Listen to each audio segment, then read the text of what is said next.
Let's talk about the neurology of creativity. Sure. Well, the frontal lobe is the crowning achievement of the human being. Right. It's 40% of your entire brain. It's the symphony leader, it's the CEO, it's the creative center, it's the boss. When you're living primarily unconsciously, the rest of the brain is active and the frontal lobe is dialed way down. The moment you ask a question or you get a creative idea, the moment you speculate possibility, the moment you ask what if, the frontal lobe, the seat of our attention, our intention, our creative center, where we speculate, where we restrain emotional reactions, where we control behaviors, where we have focused concentrations, where we demonstrate free will. The moment that center turns on, like a great symphony leader, it has connections to all other parts of the brain. And when you ask that question, the frontal lobe resources different neurological networks that's stored in your brain from things you've learned and experienced and seamlessly pieces them together to create a new level of mind. And when that happens perfectly in tandem and those neurons string together, you get an image or a picture in your head. That internal representation is called intention. Now you're locking on to something. The true passionate creator, the true artist then, begins to see that vision and begins to emotionally embrace the outcome.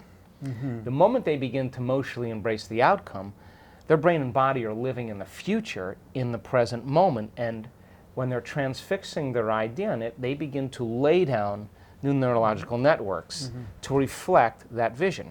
Now, we all do this all the time. Right. Everything that's coming out of our mouth is a new creative moment.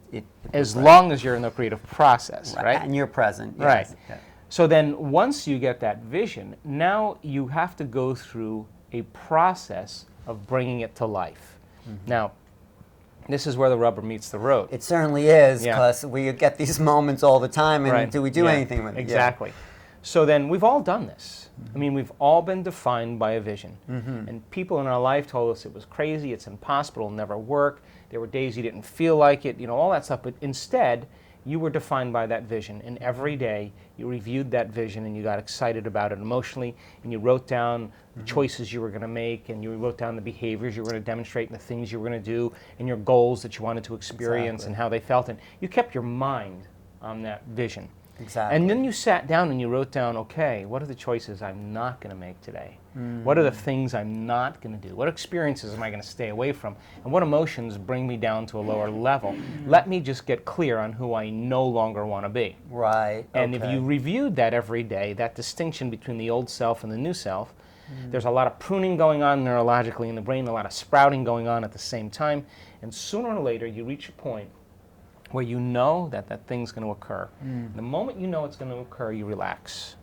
And now you're no longer trying to control or force the outcome. That's a big moment, though. That's we've all had it.